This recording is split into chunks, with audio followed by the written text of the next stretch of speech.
He by HP Lovecraft.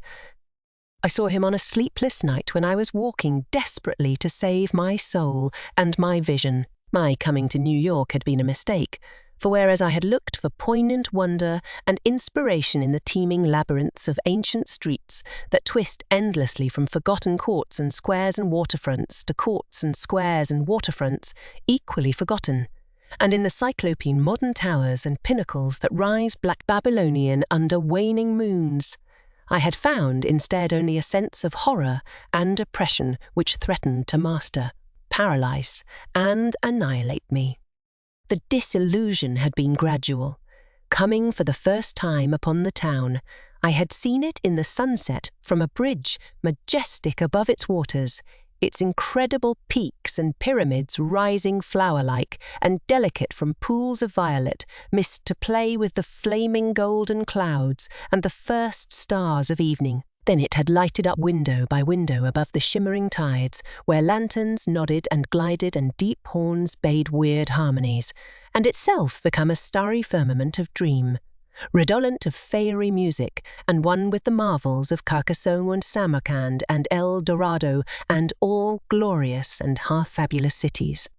Shortly afterward, I was taken through those antique ways so dear to my fancy marrow, curving alleys and passages where rows of red Georgian brick blinked with small-paned dormers above pillared doorways that had looked on gilded sedans and panelled coaches, and in the first flush of realization of these long-wished things, I thought I had indeed achieved such treasures as would make me in time a poet. But success and happiness were not to be. Garish daylight shewed only squalor and alienage and the noxious elephantiasis of climbing, spreading stone, where the moon had hinted of loveliness and elder magic. And the throngs of people that seethed through the flume-like streets were squat, swarthy strangers with hardened faces and narrow eyes, shrewd strangers without dreams and with kinship to the scenes about them, who could never mean aught to a blue-eyed man of the old folk, with the love of fair green lanes and white New England village steeples in his heart. So instead of the poems I had hoped for, there came only a shuddering blankness and ineffable loneliness. And I saw at last a fearful truth which no one had ever dared to breathe before, the unwhisperable secret of secrets. The fact that this city of stone and stridor is not a sentient perpetuation of old New York as London is of old London, Paris of old Paris, but that it is in fact quite dead, its sprawling body imperfectly embalmed and infested with queer animate things which have nothing to do with it as it was in life. Upon making this discovery, I ceased to sleep comfortably, though something of resigned tranquillity came back as I gradually formed the habit of keeping off the streets by day and venturing abroad only at night, when darkness calls forth what little of the past still hovers wraith-like about, and old white doorways remember the stalwart forms that once passed through them. With this mode of relief, I even wrote a few poems, and still refrained from going home to my people, lest I seem to crawl back ignobly in defeat. Then, on a sleepless night's walk, I met the man.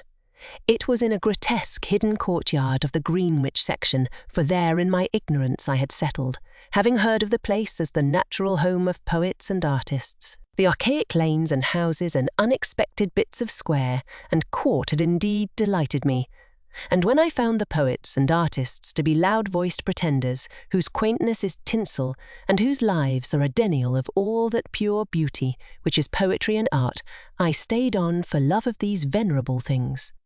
I fancied them as they were in their prime, when Greenwich was a placid village not yet engulfed by the town, and in the hours before dawn, when all the revellers had slunk away.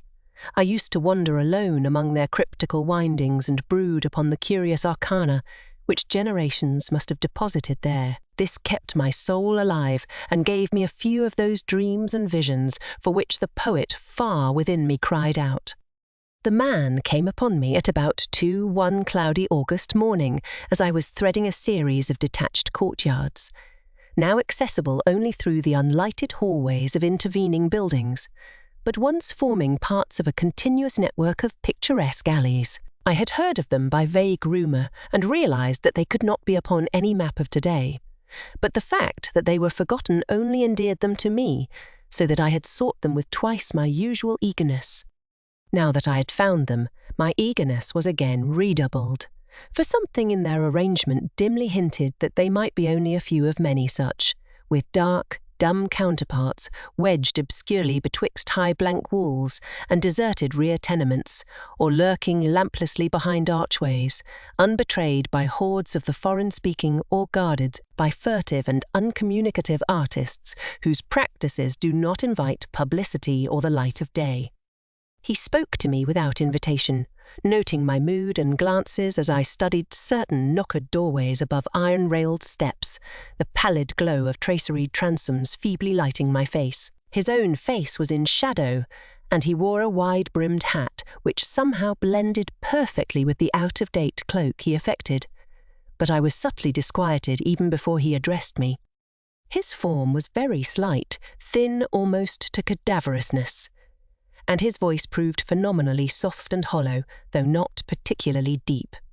He had, he said, noticed me several times at my wanderings, and inferred that I resembled him in loving the vestiges of former years. Would I not like the guidance of one long practised in these explorations, and possessed of local information profoundly deeper than any which an obvious newcomer could possibly have gained?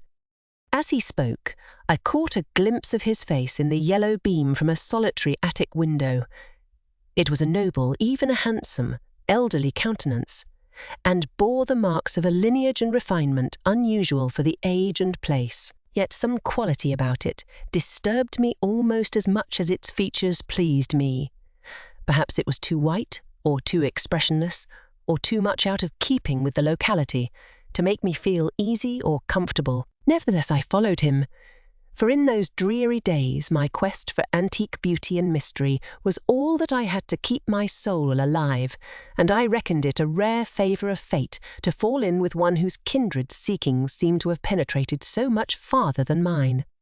Something in the night constrained the cloaked man to silence, and for a long hour he led me forward without needless words, making only the briefest of comments concerning ancient names and dates and changes, and directing my progress very largely by gestures as we squeezed through interstices, tiptoed through corridors, clambered over brick walls, and once crawled on hands and knees through a low, arched passage of stone whose immense length and tortuous twistings effaced at last every hint of geographical location I had managed to preserve.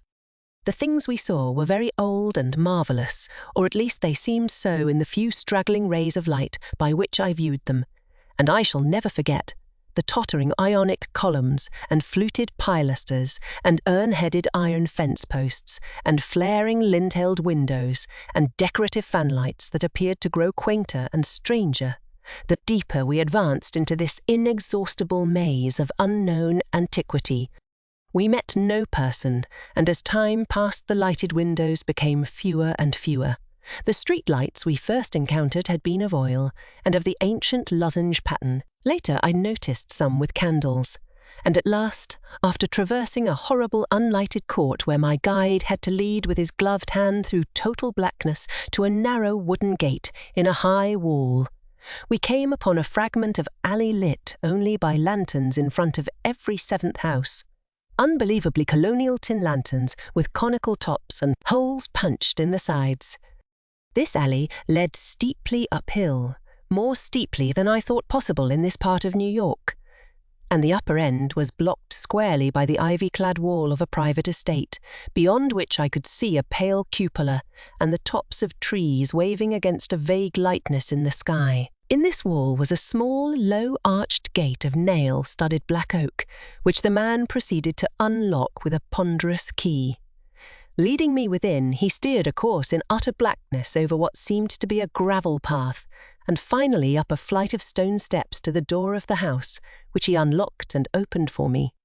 We entered, and as we did so, I grew faint from a reek of infinite mustiness which welled out to meet us, and which must have been the fruit of unwholesome centuries of decay. My host appeared not to notice this, and in courtesy I kept silent as he piloted me up a curving stairway, across a hall, and into a room whose door I heard him lock behind us. Then I saw him pull the curtains of the 3 small paned windows that barely shewed themselves against the lightening sky, after which he crossed to the mantel, struck flint and steel, lighted 2 candles of a candelabrum of 12 sconces, and made a gesture enjoining soft-toned speech. In this feeble radiance I saw that we were in a spacious, well-furnished and panelled library dating from the first quarter of the 18th century, with splendid doorway pediments, a delightful Doric cornice, and a magnificently carved-over mantel with scroll and urn top. Above the crowded bookshelves at intervals along the walls were well-wrought family portraits, all tarnished to an enigmatical dimness and bearing an unmistakable likeness to the man who now motioned me to a chair beside the graceful Chippendale table. Before seating himself across the table from me, my host paused for a moment as if in embarrassment, then tardily removing his gloves, wide-brimmed hat and cloak stood theatrically revealed in full mid-Georgian costume from queued hair and neck ruffles to knee breeches, silk hose, and the buckled shoes I had not previously noticed. Now slowly sinking into a lyre-back chair, he commenced to eye me intently.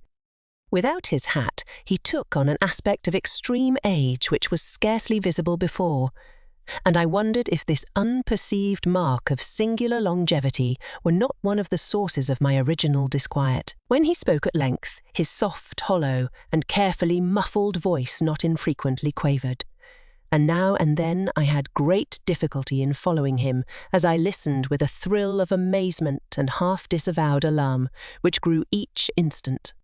"You behold, sir," my host began, "a man of very eccentrical habits, for whose costume no apology need be offered to one with your wit and inclinations. Reflecting upon better times, I have not scrupled to ascertain their ways and adopt their dress and manners, an indulgence which ends none if practised without ostentation. It hath been my good fortune to retain the rural seat of my ancestors, swallowed though it was by 2 towns. First Greenwich, which built up hither after 1800, then New York, which joined on near 1830. There were many reasons for the close keeping of this place in my family, and I have not been remiss in discharging such obligations. The squire who succeeded to it in 1768 studied certain arts and made certain discoveries, all connected with influences residing in this particular plot of ground, and eminently deserving of the strongest guarding. Some curious effects of these arts and discoveries I now purpose to show you under the strictest secrecy, and I believe I may rely on my judgment of men enough to have no distrust of either your interest or your fidelity." He paused, but I could only nod my head. I have said that I was alarmed, yet to my soul nothing was more deadly than the material daylight world of New York, and whether this man were a harmless eccentric or a wielder of dangerous arts, I had no choice save to follow him and slake my sense of wonder on whatever he might have to offer. So I listened. "2. My ancestor," he softly continued, "there appeared to reside some very remarkable qualities in the will of mankind, qualities having a little suspected dominance not only over the acts of oneself and of others, but over every variety of force and substance in nature, and over many elements and dimensions deemed more universal than nature herself. May I say that he flouted the sanctity of things as great as space and time, and that he put to strange uses the rights of certain half-breed Red Indians once encamped upon this hill. These Indians shooed chola when the place was built, and were plaguy pestilent in asking to visit the grounds at the full of the moon. For years they stole over the wall each month when they could, and by stealth performed certain acts. Then, in 68, the new squire catched them at their doings, and stood still at what he saw. Thereafter he bargained with them, and exchanged the free access of his grounds for the exact inwardness of what they did.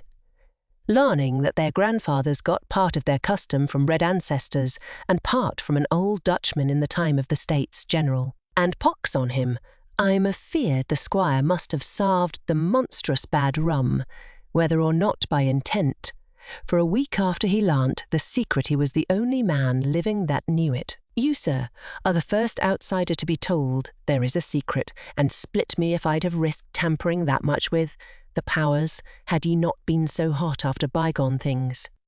I shuddered as the man grew colloquial, and with familiar speech of another day. He went on, "But you must know, sir, that what the squire got from those mongrel salvages was but a small part of the learning he came to have. He had not been at Oxford for nothing, nor talked to no account with an ancient chemist and astrologer in Paris. He was, in fine, made sensible that all the world is but the smoke of our intellects, past the bidding of the vulgar, but by the wise to be puffed out and drawn in like any cloud of prime Virginia tobacco. What we want, we may make about us, and what we don't want, we may sweep away. I won't say that all this is wholly true in body, but 'tis sufficient true to furnish a very pretty spectacle now and then. You, I conceive, would be tickled by a better sight of certain other years than your fancy affords you, so be pleased to hold back any fright at what I design to shew. Come to the window and be quiet." My host now took my hand to draw me to one of the two windows on the long side of the malodorous room, and at the first touch of his ungloved fingers I turned cold. His flesh, though dry and firm, was of the quality of ice, and I almost shrank away from his pulling. But again I thought of the emptiness and horror of reality, and boldly prepared to follow whithersoever I might be led. Once at the window, the man drew apart the yellow silk curtains and directed my stare into the blackness outside. For a moment I saw nothing save a myriad of tiny dancing lights, far, far before me. Then, as if in response to an insidious motion of my host's hand, a flash of heat lightning played over the scene, and I looked out upon a sea of luxuriant foliage, unpolluted, and not the sea of roofs to be expected by any normal mind. On my right, the Hudson glittered wickedly, and in the distance ahead I saw the unhealthy shimmer of a vast salt marsh constellated with nervous fireflies. The flash died, and an evil smile illumined the waxy face of the aged necromancer. That was before my time, before the new squire's time. Pray, let us try again. I was faint, even fainter than the hateful modernity of that accursed city had made me. "Good God," I whispered, "can you do that for any time?" And as he nodded and bared the black stumps of what had once been yellow fangs, I clutched at the curtains to prevent myself from falling, but he steadied me with that terrible, ice-cold claw, and once more made his insidious gesture. Again the lightning flashed, but this time upon a scene not wholly strange. It was Greenwich, the Greenwich that used to be, with here and there a roof or row of houses as we see it now, yet with lovely green lanes and fields and bits of grassy common. The marsh still glittered beyond, but in the farther distance I saw the steeples of what was then all of New York, Trinity and St. Paul's and the brick church dominating their sisters, and a faint haze of wood smoke hovering over the whole. I breathed hard, but not so much from the sight itself as from the possibilities my imagination terrifiedly conjured up. Dare you go far?" I spoke with awe, and I think he shared it for a second, but the evil grin returned. "Far? What I have seen would blast ye to a mad statue of stone. Back, forward, look, ye puling lackwyke." And as he snarled the phrase under his breath, he gestured anew, bringing to the sky a flash more blinding than either which had come before. For full 3 seconds I could glimpse that pandemoniac sight, and in those seconds I saw a vista which will ever afterward torment me in dreams. I saw the heavens verminous with strange flying things, and beneath them a hellish black city of giant stone terraces with impious pyramids flung savagely to the moon, and devil lights burning from unnumbered windows. And swarming loathsomely on aerial galleries I saw the yellow, squint-eyed people of that city, robed horribly in orange and red, and dancing insanely to the pounding of fevered kettle drums, the clatter of obscene crotala, and the maniacal moaning of muted horns whose ceaseless dirges rose and fell undulantly like the waves of an unhallowed ocean of bitumen. I saw this vista, I say, and heard as with the mind's ear the blasphemous domdaniel of cacophony which companioned it. It was the shrieking fulfillment of all the horror which that corpse city had ever stirred in my soul. And forgetting every injunction to silence, I screamed and screamed as my nerves gave way, and the walls quivered about me. Then, as the flash subsided, I saw that my host was trembling too. A look of shocking fear half blotting from his face the serpent distortion of rage which my screams had excited. He tottered, clutched at the curtains as I had done before, and wriggled his head wildly, like a hunted animal. God knows he had cause, for as the echoes of my screaming died away, there came another sound so hellishly suggestive that only numbed emotion kept me sane and conscious. It was the steady, stealthy creaking of the stairs beyond the locked door, as with the ascent of a barefoot or skin-shod horde, and at last the cautious, purposeful rattling of the brass latch that glowed in the feeble candlelight. The old man clawed and spat at me through the mouldy air and barked things in his throat as he swayed with the yellow curtain he clutched. The full moon, damn yeah, yea yelping dog. Ye called 'em, and they've come for me. Moccasined feet, dead men, gad sink ye, yea, red devils, but I poisoned no rum o' yours. Ha'n't I kept your pox-rotted magic safe? Ye swilled yourselves sick, curse ye, and ye must needs blame the squire. The go you, unhand that latch, I've naught for ye here. At this point 3 slow and very deliberate raps shook the panels of the door, and a white foam gathered at the mouth of the frantic magician. His fright, turning to steely despair, left room for a resurgence of his rage against me, and he staggered a step toward the table on whose edge I was steadying myself. The curtains, still clutched in his right hand as his left clawed out at me, grew taut and finally crashed down from their lofty fastenings, admitting to the room a flood of that full moonlight which the brightening of the sky had presaged. In those greenish beams the candles paled, and a new semblance of decay spread over the musk-reeking room with its wormy panelling, sagging floor, battered mantel, rickety furniture, and ragged draperies. It spread over the old man, too, whether from the same source or because of his fear and vehemence, and I saw him shrivel and blacken as he lurched near and strove to rend me with vulturine talons. Only his eyes stayed whole, and they glared with a propulsive, dilated incandescence which grew as the face around them charred and dwindled. The rapping was now repeated with greater insistence, and this time bore a hint of metal. The black thing facing me had become only a head with eyes, impotently trying to wriggle across the sinking floor in my direction, and occasionally emitting feeble little spits of immortal malice. Now swift and splintering blows assailed the sickly panels, and I saw the gleam of a tomahawk as it cleft the rending wood. I did not move, for I could not, but watched dazedly as the door fell in pieces to admit a colossal, shapeless influx of inky substance starred with shining, malevolent eyes. It poured thickly, like a flood of oil, bursting a rotten bulkhead, overturned a chair as it spread, and finally flowed under the table and across the room to where the blackened head with the eyes still glared at me. Around that head it closed, totally swallowing it up, and in another moment it had begun to recede, bearing away its invisible burden without touching me, and flowing again out of that black doorway and down the unseen stairs, which creaked as before, though in reverse order. Then the floor gave way at last, and I slid gaspingly down into the nighted chamber below, choking with cobwebs and half-swooning with terror. The green moon, shining through broken windows, shewed me the hall door half open, and as I rose from the plaster-strewn floor and twisted myself free from the sagged ceilings, I saw sweep past it an awful torrent of blackness, with scores of baleful eyes glowing in it. It was seeking the door to the cellar, and when it found it, it vanished therein.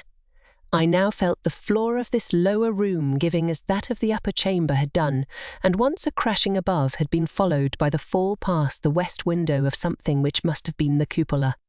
Now, liberated for the instant from the wreckage, I rushed through the hall to the front door, and finding myself unable to open it, seized a chair, and broke a window, climbing frenziedly out upon the unkempt lawn, where moonlight danced over yard-high grass and weeds. The wall was high, and all the gates were locked, but moving a pile of boxes in a corner, I managed to gain the top and cling to the great stone urn set there. Right about me in my exhaustion, I could see only strange walls and windows and old gambrel roofs. The steep street of my approach was nowhere visible, and the little I did see succumbed rapidly to a mist that rolled in from the river despite the glaring moonlight. Suddenly, the urn to which I clung began to tremble, as if sharing my own lethal dizziness, and in another instant my body was plunging downward to I knew not what fate. The man who found me said that I must have crawled a long way, despite my broken bones, for a trail of blood stretched off as far as he dared look. The gathering rain soon effaced this link with the scene of my ordeal, and reports could state no more than that I had appeared from a place unknown, at the entrance of a little black court off Perry Street. I never sought to return to those tenebrous labyrinths, nor would I direct any sane man thither if I could. Of who or what that ancient creature was, I have no idea. But I repeat that the city is dead and full of unsuspected horrors. Whither he has gone, I do not know. But I have gone home to the pure New England lanes, up which fragrant sea winds sweep at evening,